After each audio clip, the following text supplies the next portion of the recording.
Good afternoon, everyone.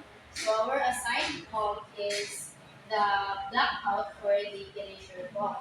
So what is an erasure poem?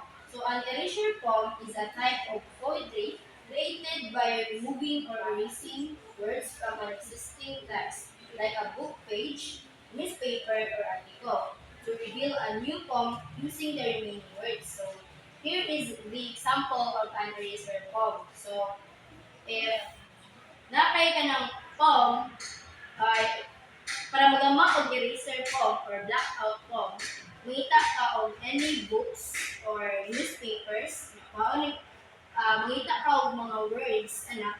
Nya kanang mga or mo create kag kanang mga words unya mo mo sa foam.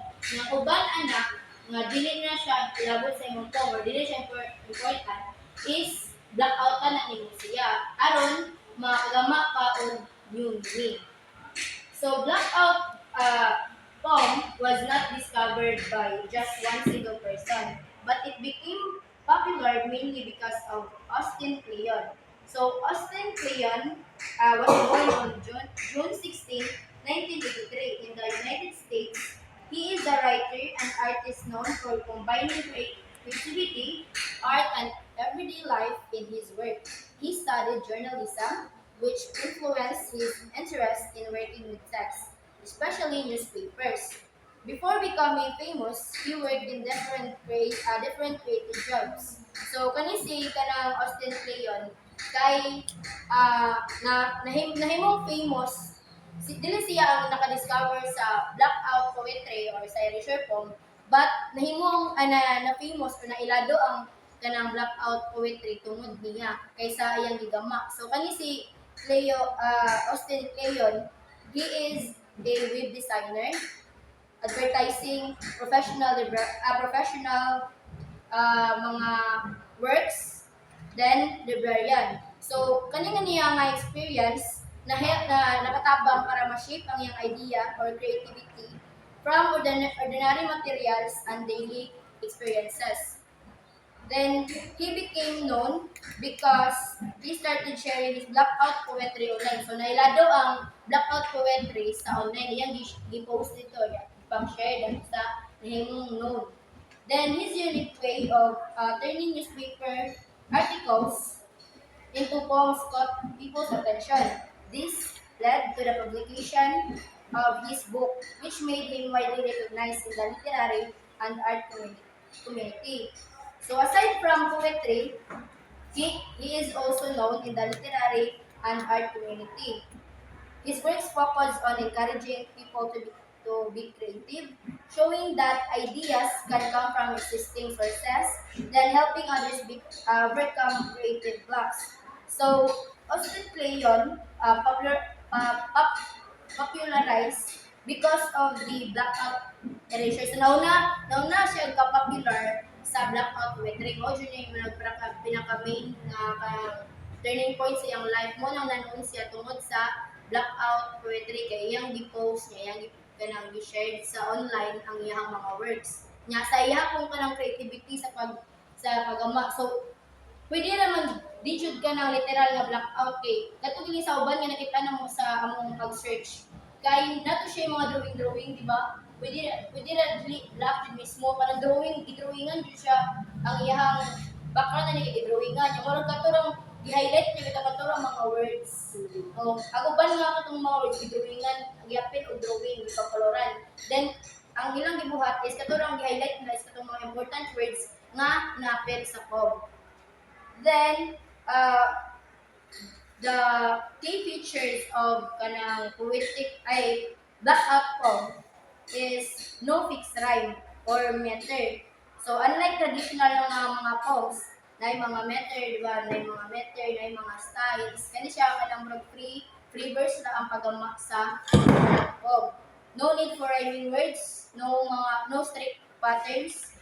So once that uses text like mga newspapers, mga books, mga magazines, pwede rin mga laksi adto. Basta ang inyong mga poem nga gigama is na yung mga words nga kana, pwede itong blackout ra ninyo to, then i-highlight ra ninyo mga words kay maka-create ng og meaning. Mo na mo siyang creative magod kay like kanang ani bitaw i-highlight ra bitaw ang mga words na mismo daan ang words sa newspaper unya ipang-block out ra ninyo nya ma-create ng og mga meaning which is kanang na-find sa mga tao nga creative kay kanang nga bitaw daan inyo na lang pangitaon para mosibo ang inyong gustong gampon or mga works nga unique works nga inyong gusto.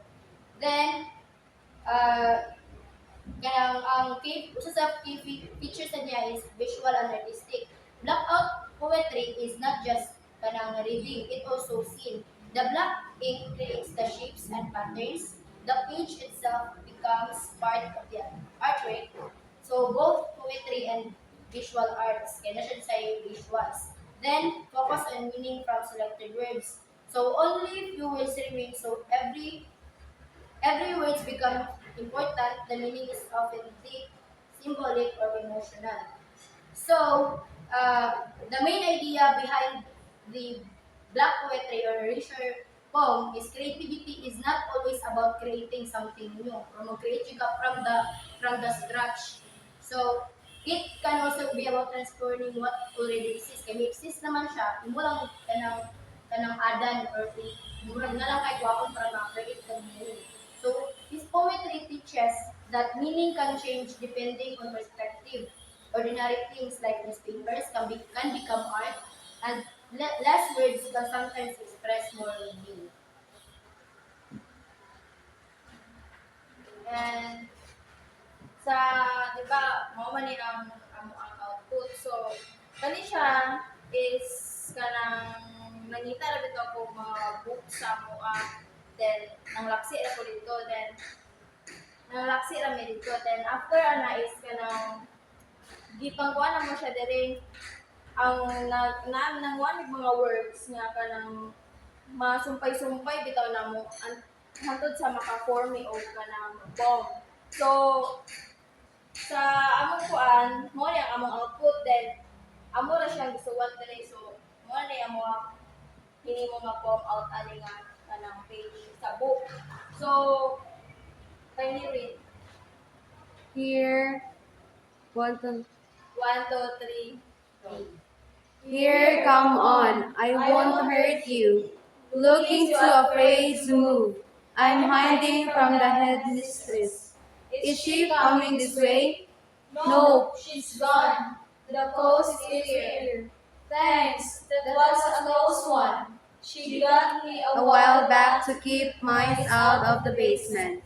But I don't mouse too well anymore. I'm getting too slow to chase anything. I'm not as young and spry. as I used to be. We won't tell. You won't close his eyes, settle down. So, sa inyong nabantayan, di ba, kay ang poem is all about afraid or hiding. So, sa first stanza pa lang is kani. So, it is about feeling afraid, learning to trust, and finally finding safety. Kay, di ba, naman dyan sa tuwan na karoon nga ka ng may mga trust issues, mahadlok masalig sa mga tao. So, more sa niya nga poem. So, when they come on, I won't hurt you, looking too afraid to move. So, ana pa lang daan is ana pa lang daan is, it shows fear and uncertainty through lines like too afraid to move, and I'm hiding from the headmistress.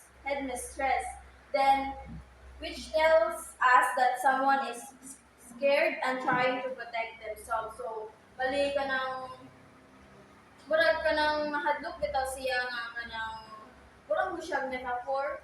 Dili siya kuan bitaw nga as in literal nga kuan bitaw nga nahadlok kay nga ay kuan dira but kanang hadlok ka sa katawo ba.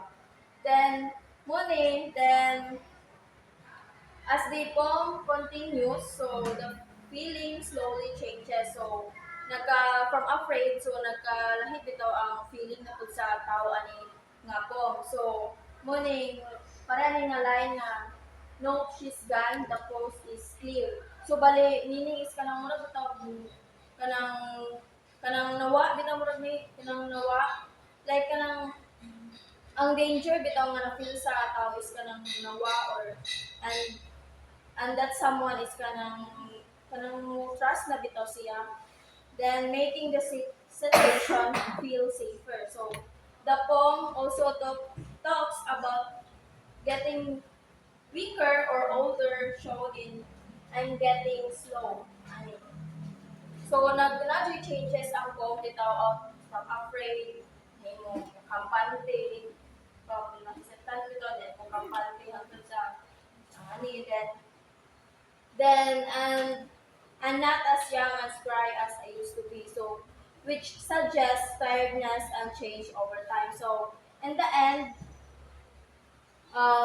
the lines close his eyes and settle down, show that the person is now calm and at peace. So, from afraid, nahimong kampante hangtod sa kanang nakuha na siya kanang at least na ang iyahang kanang kalauban bitaw. So, kanang wala siya kanang naka-learn na siya mamutras sa someone and then so kani the poem shows that kanang tells us that even if we feel afraid at first, we can feel safe again when we trust others and find comfort. So bali ang theme aning poem is overcoming fear, finding comfort and safety, trust and protection, and from fear to peace.